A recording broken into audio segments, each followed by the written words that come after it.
Welcome to History Stories Dose, one story 10 parts, subscribe now.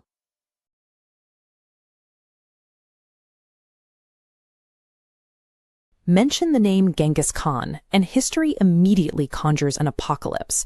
He is universally remembered as a ruthless bringer of destruction, capable of leveling civilizations. Yet if you pull a handful of currency from your wallet in modern Mongolia, you are met with a completely different legacy.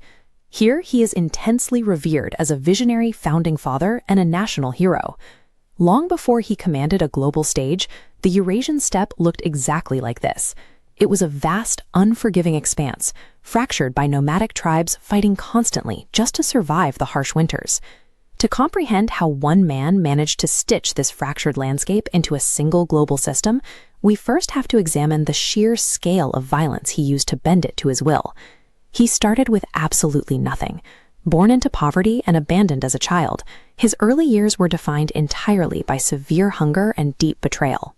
Through pure survival instinct and a brilliant grasp of military strategy, he clawed his way out of obscurity. He forced the warring nomadic tribes to submit to a single unified banner. Once unified, his armies exploded outward. They swept across the continent, conquering territory all the way from the Pacific Ocean deep into Eastern Europe. He quickly realized that dread was cheaper than a combat. He weaponized his own reputation, ensuring that entire cities would throw open their gates and surrender without a single arrow being fired, simply to avoid his wrath. Populations that dared to resist faced total erasure. When massive cultural centers like Baghdad eventually fell, they became gruesome, highly visible warnings to anyone else who considered defiance. These military campaigns killed millions of people. It was a blunt, brutal instrument, but it successfully forged the largest contiguous land empire in human history. Look at this map. Eurasia's chaotic borders dissolved into the Pax Mongolica. To run this landmass, he built a strict meritocracy based on individual talent. He also installed sprawling relay stations, letting information jump rapidly across the empire. He also mandated strict religious tolerance. Muslims, Buddhists, and Christians were allowed to practice their faiths freely without fear of persecution. These policies were strictly calculated tools for survival. By allowing religious freedom and promoting the competent, he prevented ideological rebellions and maintained total control over a massively diverse population. With trade routes firmly under Mongol protection, merchants traveled across the continent without fear. Commercial trade between previously isolated civilizations suddenly exploded. Looking closely at this ancient glass vessel with its Arabic calligraphy, we can see the exact type of specialized Middle Eastern manufacturing that began flowing eastward deep into Asia. At the exact same time, highly coveted Chinese luxury goods, like these vibrant, intricately woven layers of silk, poured westward into eager European markets.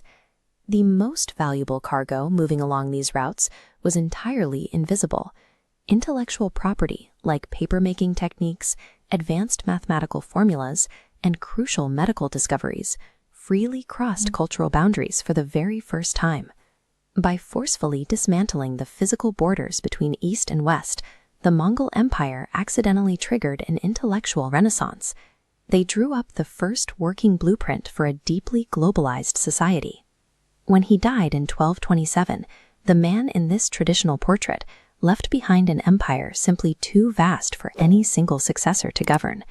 His descendants fractured the territory into regional blocks, ruling the Yuan dynasty in China, the Golden Horde in Russia, and territories across the Middle East and Central Asia.